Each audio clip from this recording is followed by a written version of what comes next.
하나님께서 니느웨에 선지자를 보내기 위해서 요나를 부르셨습니다. 지난주에 배경을 잠시 설명을 드렸습니다. 여로보암 2세 때입니다. 북쪽 이스라엘 여로보암 2세 때 3명의 선지자를 보내시는데 첫 번째가 호세아, 그리고 아모스, 요나, 이 세 사람이 여로보암 2세 때 활동했던 선지자입니다. 그 시대는 정치적으로 영토가 확장되던 시대라고 말씀드렸습니다. 다윗과 솔로몬의 영토까지 회복할 정도로 정치적으로 굉장히 잘 나갔던 시대입니다. 그뿐 아니라 경제적으로도 굉장한 부를 축적하면서 살기 좋았던 때입니다. GDP는 올라가고 영토는 확장되고 이제 빼앗겼던 영토는 회복하고 이렇게 하면서 정치적으로 경제적으로 굉장히 풍요롭고 잘 나가던 시대에 하나님 보실 때에는 그렇지 않았습니다. 그래서 그들에게 호세아도 보내셔서 하나님의 끊임없는 사랑을 가르쳐 주시고 아모스를 보내셔서 하나님의 공의로우심을 또 가르쳐 주시며 요나를 보내셔서 하나님의 말씀하신 대로 영토가 회복되는 것을 가르쳐 주셨을 뿐 아니라 이제 이 요나를 들어서 니느웨 땅까지 보내심으로 하나님의 긍휼이 얼마나 큰지 알게 하시고자 하는 것이 하나님의 목적이었습니다.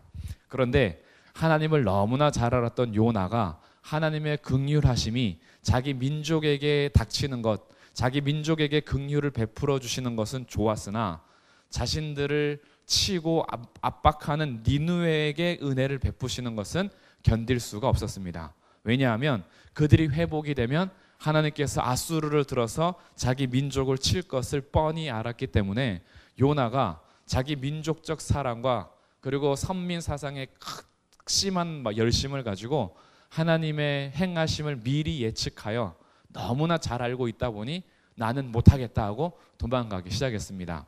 그래서 니느웨와 반대 방향인 다시스로 도망하려고 항구인 요바로 내려갔는데 마침 다시스로 가는 배를 만났습니다. 그래서 그 배를 탄 거죠. 지금 하나님의 말씀이 요나에게 임했습니다. 이게 1장 1절이에요. 하나님 여호와의 말씀이 아미떼 아들 요나에게 임했습니다. 그러면 하나님은 여전히 말씀하시는데 말씀에 대한 반응이 어떻는가? 그것이 1장 1절부터 3절이었습니다. 요나는 하나님 말씀하시는데 반응이 순종하지 않은 것으로 나타난 거죠. 그래서 하나님의 얼굴을 피하여 완전히 반대 방향으로 가는데 이때부터 말씀을 거역한 요나의 삶은 한 단어로 하나의 동사로 묘사가 됩니다. 그것이 내려갔더니의 동사예요. 내려갔더니. 3절 볼까요? 그러나 요나가 여호와의 얼굴을 피하려고 일어나 다시스로 도망하려 하여 욥바로 내려갔더니 하죠. 내려갔더니. 그리고 마침 다시스로 가는 배를 만난지라 여호와의 얼굴을 피하여 그들과 함께 다시스로 가려고 백삭을 주고 배에 올랐더라고 번역한 한글이 히브리어로는 내려갔더라입니다. 배에 올라가는 건 맞아요. 그것이 우리의 이해입니다. 근데 히브리어는 일부러 배에 내려갔다라고 얘기해요. 왜? 요나의 삶을 우리에게 가르쳐 주려고. 하나님의 말씀을 등지고 가는 그의 삶은 계속 내리막길인 거예요. 어디까지 내려가느냐? 5절 끝에 보니까 그러나 요나는 배 밑층에 내려가죠. 배 밑층에 내려갔던 요나는 결국은 15절 요나를 들어 바다에 던짐으로 바다에 내려갑니다. 이 바다에 내려갔던 요나는 17절 물고기 뱃속으로 내려가고 그가 나중에 기도할 때에는 2장 2절에서 수올의 뱃속에서 부르짖었다 그래요. 수올은 유대인들, 히브리인들이 생각하는 우리 지옥의 개념입니다. 극심한 고통 가운데 쓰는 표현이고 그 하나님의 임재가 나타나지 않는 완전 단절된 곳을 수올로 표현합니다. 수올까지 내려갔어요. 2장 6절 한번 볼까요? 2장 6절 내가 산의 뿌리까지 내려갔사오며 그러죠. 산들의 그 밑바탕, 땅속 깊은 그 뿌리, 나무의 뿌리 그 밑에까지 내려갔다라고 그래요.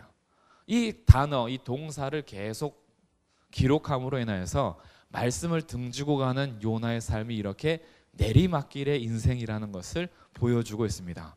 하나님은 여전히 말씀하시는데 말씀에 대한 반응에 따라서 그의 삶이 올라가는 삶이냐 내려가는 삶이냐라고 결정이 되는 거예요. 제가 여기 전도사 시절에 한번 말씀드린 것 같습니다. 제가 주문진에 있을 때 산 타러 다니는 목사님 그룹이 있었습니다.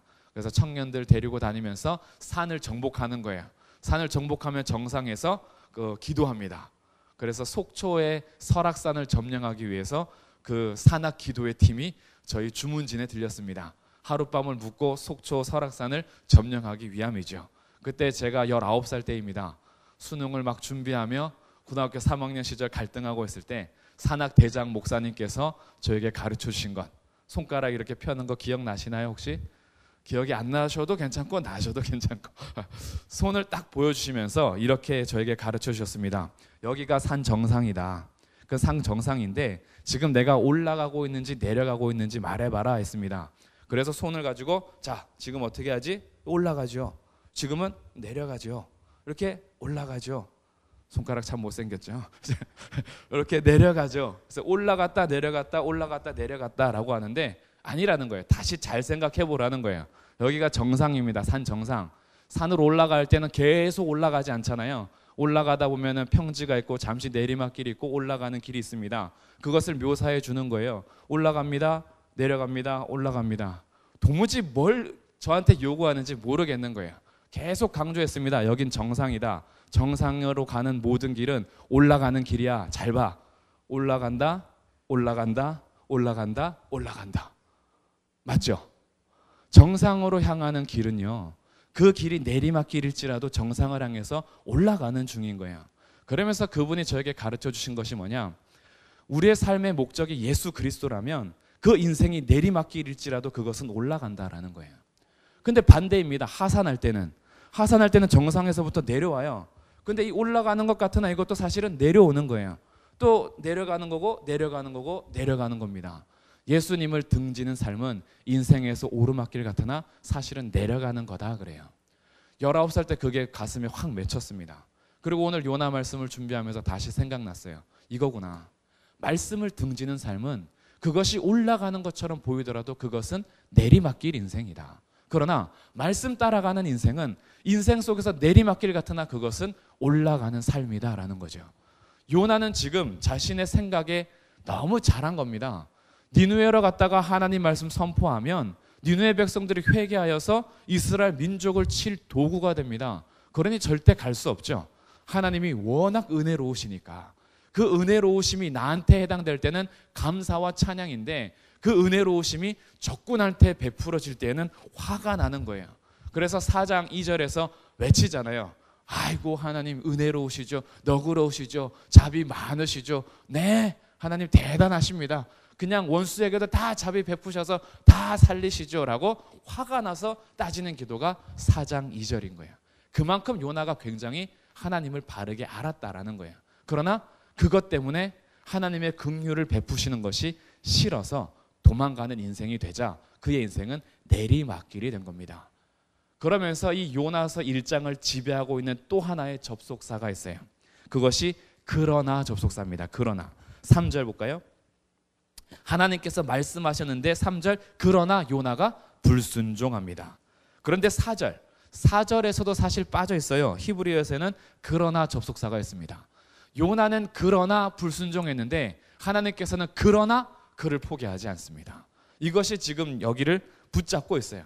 그럼에도 불구하고 5절 세 번째 줄 그러나 요나는 배 밑층 가서 잠을 자는 겁니다. 이 그러나 반대적인 의미를 가지고 여전히 요나는 계속해서 불순종하는 삶의 모습으로 그러나 하나님께서는 여전히 붙드시는 모습으로 우리에게 계속해서 말씀하여 주고 있다라는 것을 알게 됩니다. 결국 요나를 통해서 우리에게 주시는 말씀이 뭐냐?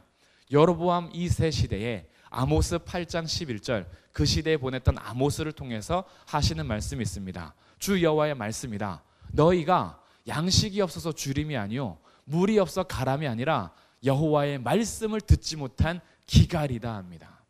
하나님께서는 여전히 말씀하시는데 그 말씀을 듣지 못함으로 기근이 온 거예요. 저희가 이번 주일날 기근에 대해서 했죠. 아브라함이 땅에서 기근을 만났습니다. 환경적인 기근이 진짜 기근이 아닙니다. 진짜 기근은요, 말씀이 들리지 않는 거예요. 앉아 있는데도 도무지 말씀이 들리지 않습니다.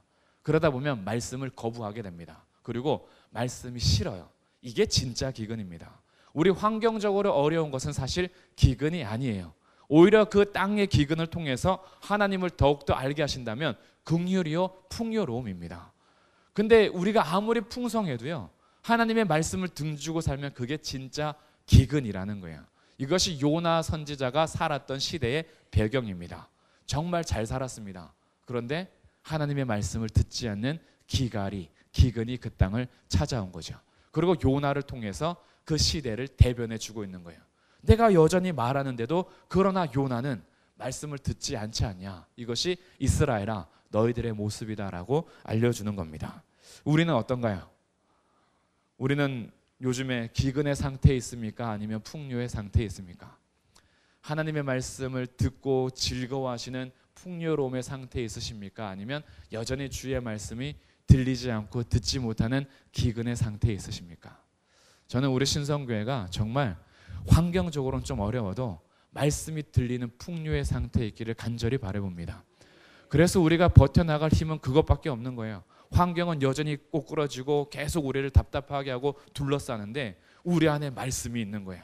그 말씀이 보배가 되어서 우리를 늘 세워주는 겁니다. 이게 진짜 풍성함이라는 거예요. 그래서 말씀을 갈급하십니까? 이게 복 있는 자의 삶의 특징인 거죠. 말씀을 듣고 싶으십니까? 우리 육체가 그것을 원하지 않습니다. 우리는 말씀을 안 듣는 걸 원해요. 그러나 말씀이 듣고 싶다면 성령께서 역사하시는 것입니다. 그러니 복 있는 자의 특징은 여호와의 말씀을 즐거워하여 그 율법을 주야로 묵상하게 되죠. 즐거운 거예요. 도무지 일어날 수 없는 일이 일어난 겁니다. 하나님의 말씀이 즐거워진 거죠. 그래서 이렇게 대변하고 있는 요나의 삶을 통해서 이제 하나님께서는 어떻게 일하시는가?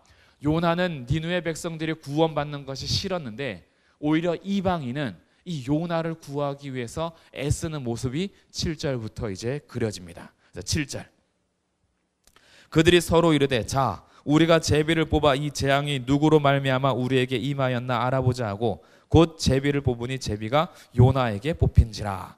자, 지난주 6절까지 선장이 요나에게 가서 깨웠습니다. 야 지금 너 잘 때가 아니야. 배가 뒤집어지는데 여기 와서 자고 있냐. 오히려 이방인을 깨워야 될 요나가 이방인으로부터 깨움을 받고 있는 거죠. 그래서 선장이 흔들고 깨워서 올라왔습니다. 너도 빨리 너의 하나님을 찾으라는 거죠. 그러고 나서 도무지 폭풍이 멈추지 않자 제비를 뽑습니다. 도대체 이거 누구 때문이야? 라고 배에 있는 사람들이 모여서 제비를 뽑는데 하필이면 또 제비가 요나에게 뽑힌 겁니다. 잠언 얘기하죠. 잠언 16장 33절. 제비는 사람이 뽑으나 그 일의 작정은 여호와께 있다. 하나님께서 알려주시는 거예요. 요나야 너 어딜 도망가려 하느냐. 제비를 뽑아도 너고 도망가려고 해도 폭풍이 뒤집어지고 넌 내 손에서 벗어날 수 없어. 하나님께서 완전히 쪽집게로 확 꼽으신 거죠. 그래서 쑥 들어 올리는 겁니다. 도무지 벗어날 수 없게끔 하는 거예요. 그래서 요나가 뽑히자 8절 무리들이 이제 그에게 물어봅니다. 이 재앙이 정말 너 때문이냐 이거야. 사실 그들은 제비를 그냥 뽑아서 물어볼 수밖에 없어요. 그래서 너는 도대체 생업이 무엇이며 어디서 왔으며 내 나라가 어디며 어느 민족에게 속하였느냐. 이들은 유일하신 하나님을 섬기는 사람들이 아닙니다. 이 선원들은 다신 사상을 가지고 있어요. 민족마다 신이 있다라고 생각하고 있고 나라마다 신이 있다, 지역마다 신이 있다라고 생각하는 사람들입니다. 그러면 이들이 신을 섬길 때는 어떻게 섬기냐 하면 힘이 더 센 신을 섬깁니다. 그러니 물어보는 거예요. 너 어느 민족이고 너 어느 나라고 너 뭐 하다 왔냐? 너의 하나님은 도대체 누구냐라는 거죠.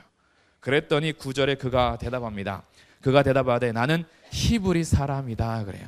이 히브리 사람이다라는 표현은 국제적으로 통하는 표현입니다. 하나님, 이스라엘의 하나님을 만천하에 공개할 수 있는 자기 정체성이 히브리 사람이다라는 표현이에요. 그러니 자신을 이미 표현할 수밖에 없습니다. 우리로 말하면 이런 겁니다. 밖에 나가서 뭐 잘못해서 우리가 걸렸어요. 제비를 뽑았는데 하필이면 내가 뽑혔네? 그래서 물어보는 거예요. 도대체 너 뭐 하다 왔냐? 저는 어느 교회 권사입니다. 그럼 이제 알게 되는 거지. 아, 너 권사구나. 아, 너 집사구나. 너 목사구나. 굉장히 부끄러운 겁니다. 세상에서 나 때문에 일이 뒤집어지고 있어요. 우리 때문에 등촌시장이 뒤집어졌어요. 제비 뽑았는데 신성교회 목사래. 그거 어떻게 밝힙니까? 차라리 목사 아닌 게 낫죠. 그때 이 히브리 사람이라고 밝히는 게 이 정도 의미예요. 내가 하늘의 하나님을 섬기는 사람이다 라는 것을 밝힐 수밖에 없어요. 얼마나 부끄러웠을까요? 나는 히브리 사람이요 바다와 육지를 지으신 하늘의 하나님 여호와를 경외하는 자다. 그래요.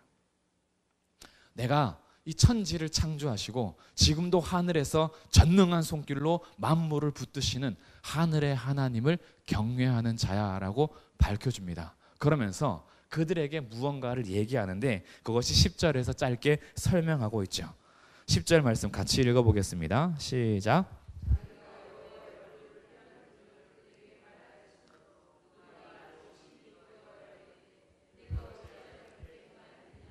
네, 아멘.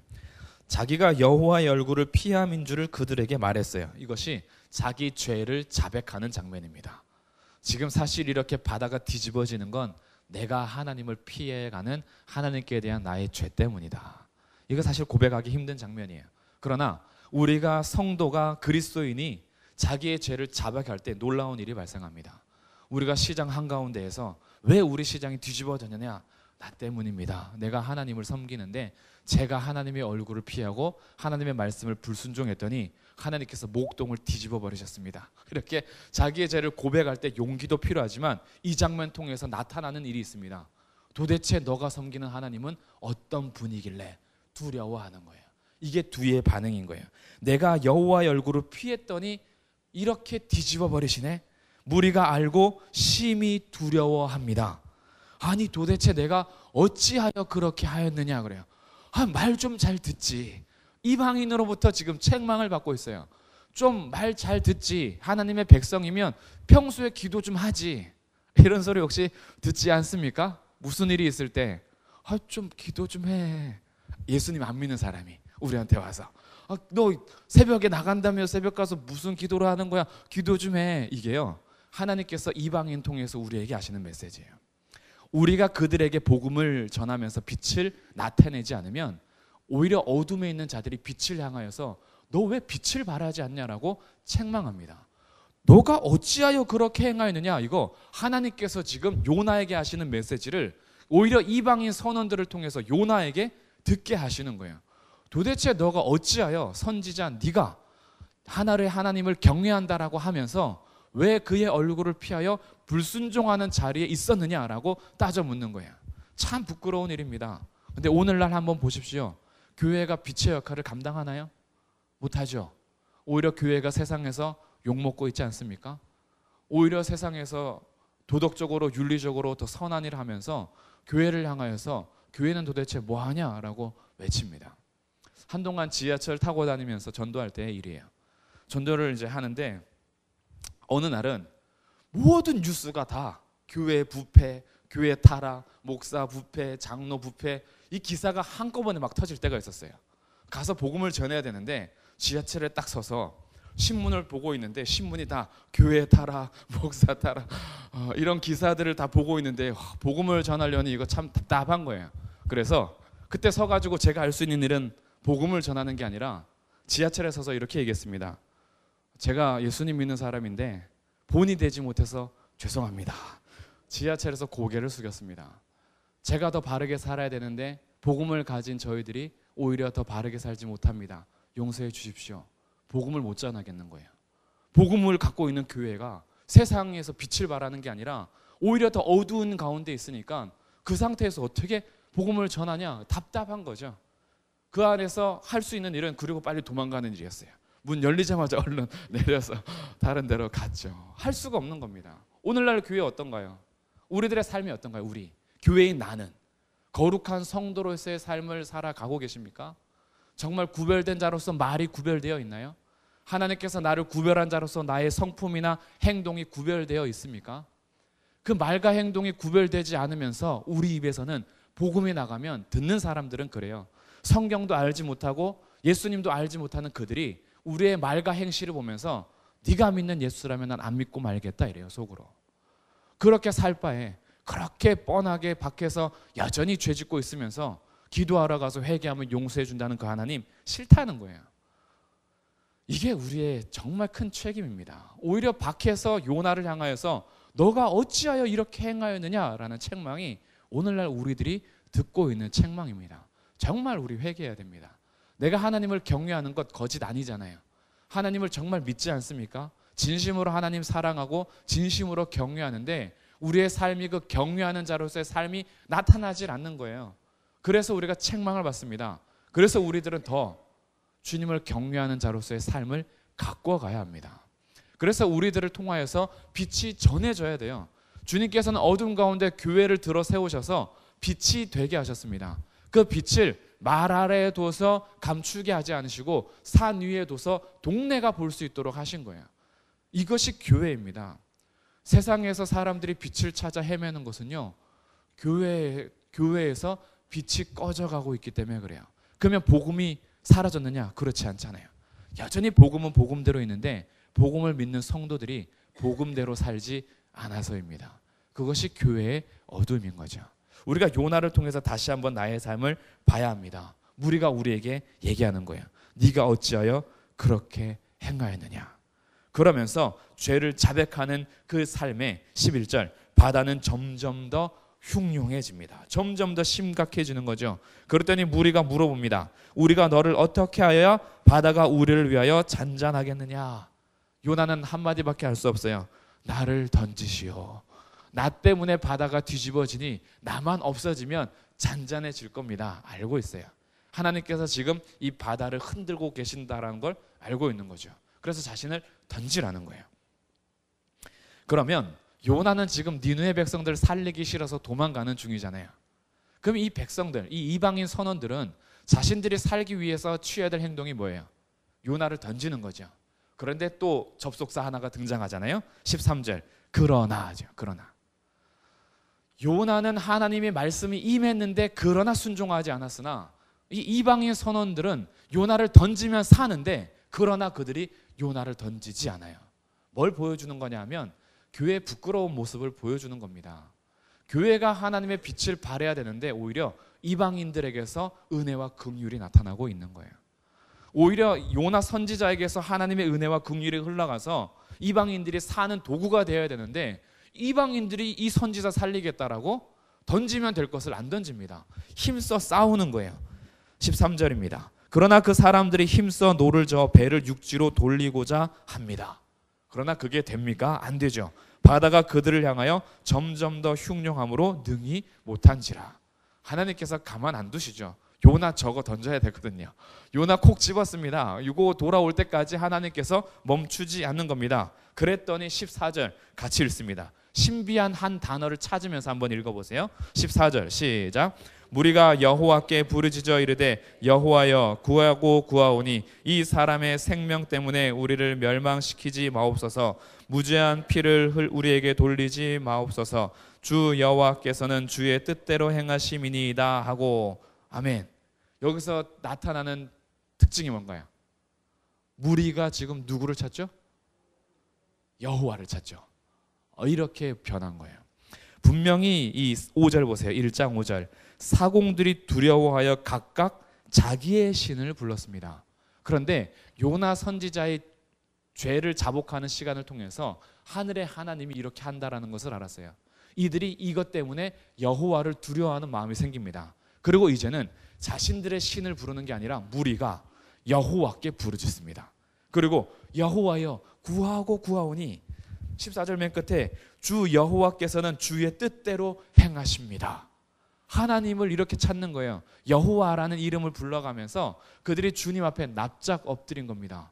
무리에게 여호와께서 나타나신 거죠. 이렇게 하나님께서 일하고 계시다라는 거예요. 이방인들의 긍휼이 나타나는 그 자리에서 하나님께서는 여전히 폭풍우를 멈추지 않으시므로 하나님에 대한 두려움이 점점 커져 이들이 여호와를 부르게 한 겁니다. 그래서 어쩔 수 없이 그 여호와께 기도하고 15절 요나를 들어 바다에 던지죠. 던졌더니 바다가 갑자기 착 멈추는 거예요. 야, 이게 무슨 거짓말 같은 일이에요. 금방 배가 깨질 것처럼 막 폭풍우가 쳤는데 요나가 쑥 들어가자마자 촥 아무 일도 없었더라. 이때 한번 선원들의 느낌을 상상해 보십시오. 속이요 뒤집어지는 겁니다.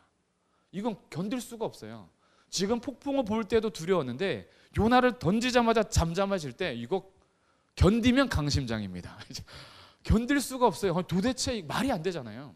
요나가 들어가자마자 어떻게 그렇게 흉흉한 바다가 갑자기 잔잔해지나 이거죠. 그래서 16절, 그 사람들이 여호와를 크게 두려워하여. 말도 안 되는 일이 눈앞에서 펼쳐진 거예요. 그래서 이들이 자기의 신들에게 제물을 바치는 게 아니라 여호와께 제물을 드리고 서원합니다. 이 서원이 무슨 서원인지 사실 정확히 알 수는 없으나 정황사고로 봤을 때 각각 자기의 신을 불렀던 이들이 여호와를 만남으로 인하여 아마 자기의 나라에 돌아가서도 여호와를 섬기겠다라는 서원이 아닐까 추정할 수 있겠죠.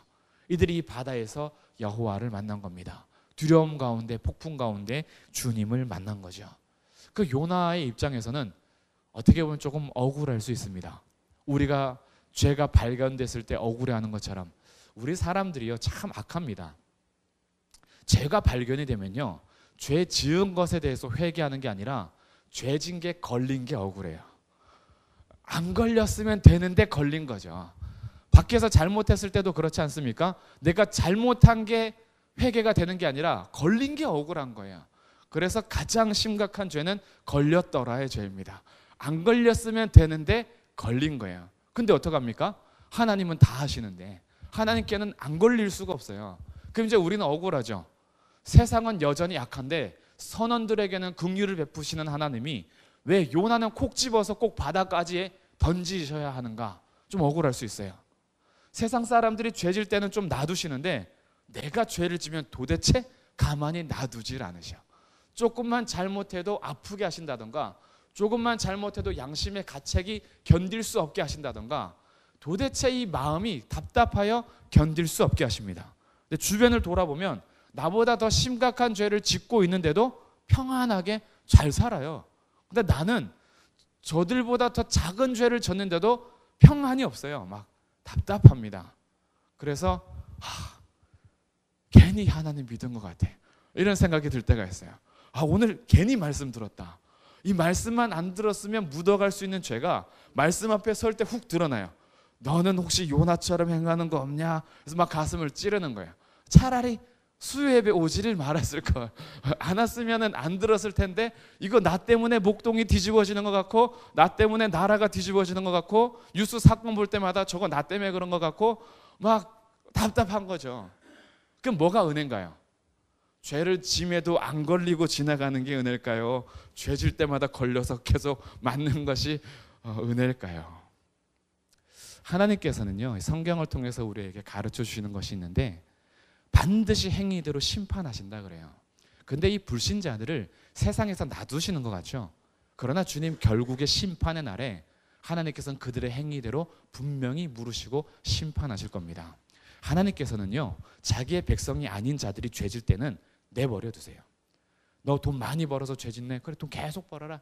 계속 벌어서 우리들이 볼 때에는 저렇게 악한 자가 왜 계속 승진하고 돈 많이 벌까? 나는 조금만 정직하게 살려고 해도 거기에서 조금만 벗어나도 하나님께서 금방 치시는데 내 친구는 예수님 안 믿는데 나보다 죄를 더 지으면서 잘 살아가네? 그거 정말 위험한 겁니다. 내버려 두시는 거예요. 자녀들을 키울 때 잘못한 일이 있어도 징계하지 않는 거야. 내버려 두는 거예요. 자녀들 망치는 일이죠. 그냥 쭉 가다가 끝나는 거예요. 그렇게 인생이. 하나님께서는 근데 자기 백성들 이렇게 망하게 하지 않으십니다. 조금만 잘못하면 훅 뒤통수를 치시거나 손바닥을 때리시거나 종아리 걷어 하시는 거예요. 가지를 못하게 하는 거예요. 조금만 가려고 하면 이 구두에 돌멩이 하나 들어있는 것처럼 자꾸 걸리적거려서 걸을 수가 없는 거예요. 그거 돌 빼고 가지 않으면 걷지를 못하게 하는 겁니다. 이게 우리들의 삶 가운데 답답한 일 같지만 이게 정말 큰 은혜입니다. 내가 혹시 잘못한 거 있는데 주님 두시면 오늘 진짜 심각하게 나를 버리신 건가 고민하셔야 돼요. 죄질 때마다 나를 이렇게 조금 혼내셨으면 그거 정말 큰 은혜입니다. 하나님께서 나를 바른 자리에 두시려고 여전히 나에게 함께 하신다는 증거가 되는 거예요. 그럼 이제 우리 두려움은 바뀌어요. 죄 지는데도 평안한 게 두려움이 돼요. 근데 죄 지는 가운데 날마다 나를 폭풍우 가운데 두시는 것은 하나님의 은혜가 됩니다. 그리고 주님께서는 폭풍우에서 끝나게 하지 않으십니다. 17절 말씀 같이 읽어보겠습니다. 시작. 여호와께서 이미 큰 물고기를 예비하사 요나를 삼키게 하셨으므로 요나가 밤낮 3일을 물고기 뱃속에 있으니라. 아멘. 하나님께서는 폭풍우 가운데 그를 던지게 하셨으나 바다 깊숙한 곳에서 숨이 꼴딱꼴딱 넘어갈 때쯤에 큰 물고기를 예비하셔서 물고기 뱃속에서 3일을 살 수 있도록 주님께서 공기층을 형성해 주신 거예요. 이 안에서 숨쉬고 살아갈 수 있도록 그를 구원해 주신 겁니다. 이것이 나중에 예수님 시대에 어느 정도로 표현이 되냐 하면 마태복음 12장 한번 가보겠습니다. 마태복음 12장 40절입니다. 마태복음 12장 40절.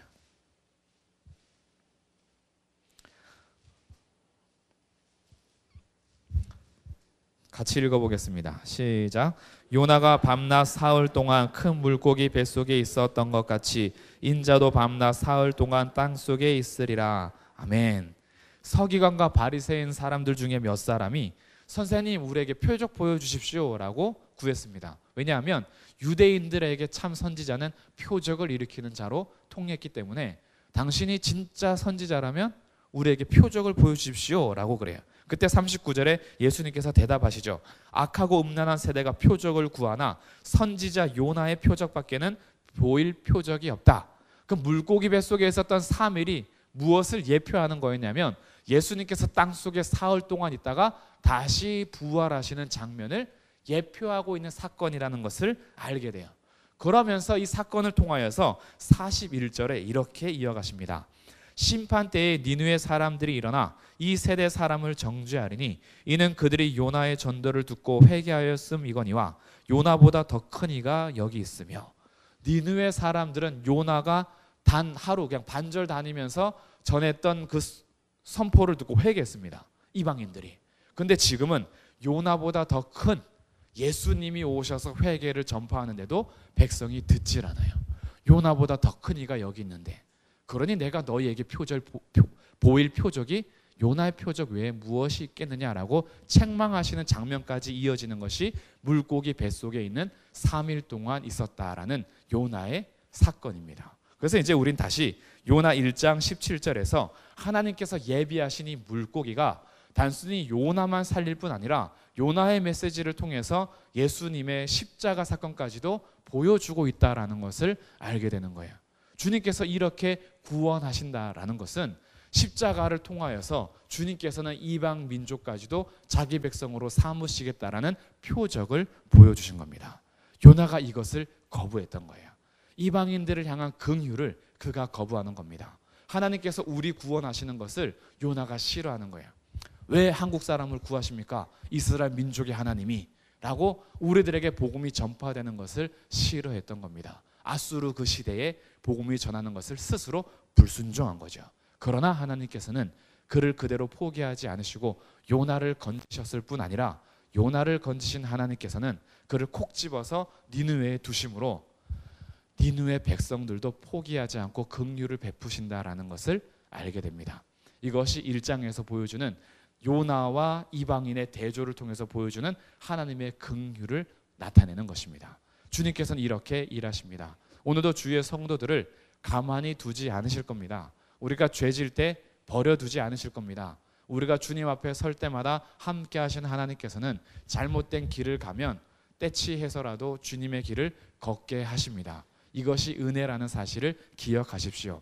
오히려 그것이 없는 것이 기근입니다. 하나님의 말씀이 없는 것이 기근입니다. 그러나 오늘 여전히 나에게 말씀하신다면 그것은 풍요로움입니다.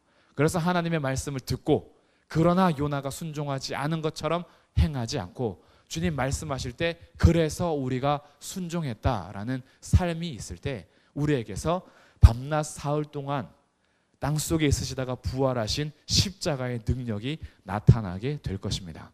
이것이 주의 성도들을 통하여 교회를 통하여 나타낼 복음의 빛이라는 거예요.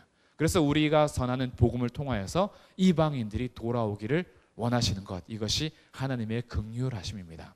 요나는 이제 이런 이야기를 2장부터 또 계속 이어가게 될 것입니다. 요나가 4장까지 있습니다. 1장, 2장과 3장, 4장이 대조가 됩니다. 1장, 2장에서는 불순종하는 요나가 3장에서는 순종하게 되고 하나님의 긍휼에 대한 요나의 반응과 하나님의 긍휼에 대한 니느웨의 반응이 대조가 될 것이며 하나님 앞에 긍휼을 받았던 요나가 감사 기도를 했음에도 불구하고 4장에서는 이방인에게 베푸는 긍휼에는 화를 내는 요나의 모습을 계속 살펴보게 될 것입니다. 이를 통하여서 우리에게 주시는 메시지가 있습니다.